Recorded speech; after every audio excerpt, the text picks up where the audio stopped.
The Queen will miss the state opening of Parliament for the first time in nearly 60 years. Prince Charles prepares to deliver her speech. It is a significant moment for the Queen, both constitutionally and personally, as she steps back from one of the most important days in the royal diary. If Parliament was a restaurant, this would be the menu, except we'll be eating for a year. There'll be arguments about the ingredients, but the government hopes it's a nutritious and filling meal. The Wagatha Christie trial gets underway in the High Court. Rebecca Vardy is suing Colleen Rooney for libel. In sport, as one of football's new superstars closes in on Manchester City, what will the signing of Erling Haaland mean for the Premier League and Pep Guardiola's title chasers? And the Home Secretary, Priti Patel, has said it will take time to implement the government's plan to process migrants in Rwanda. The Home Office has confirmed that the first asylum seekers could be told this week that they might be ultimately sent to the East African country. A car crashed into a £1.2 million house that's owned by the Prime Minister Boris Johnson in the early hours of Monday. Police said the driver suffered minor injuries in the incident that happened in Camwell, but didn't need to go to hospital. Land registry documents show the Prime Minister bought the four-bed for £1.2 million in 2019. The supermarket giant Morrisons has bought one of Britain's biggest convenience store chains, McColl's.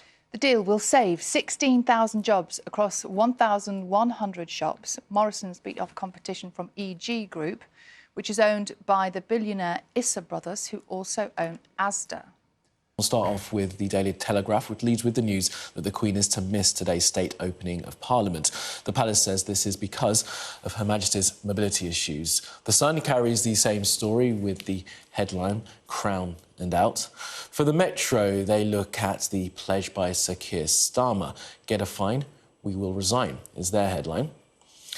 The story is also the lead for The Times, whose front page carries a picture of Her Majesty too. Well, the Eye says the Labour leader is gambling his career on being cleared by the police. The FT describes the move as Sir Keir Starmer's challenge to Boris Johnson's integrity.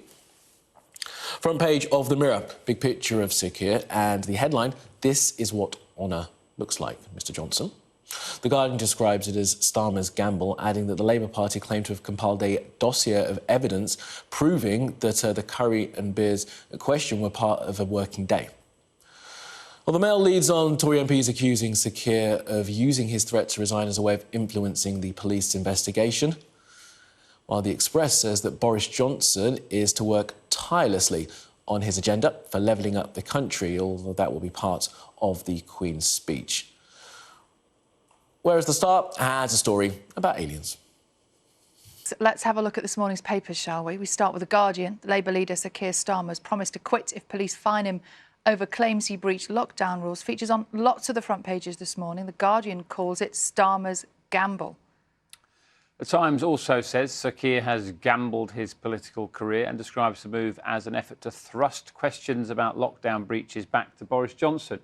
The paper also includes this photograph of the Queen after it was announced she will miss the state opening of Parliament for the first time in almost 60 years. The Daily Mail front page focuses on criticism of the Labour leader by opponents who accuse him of piling pressure on police. The paper suggests its pledge puts detectives in the difficult position of knowing their decision could result in the opposition losing its leader.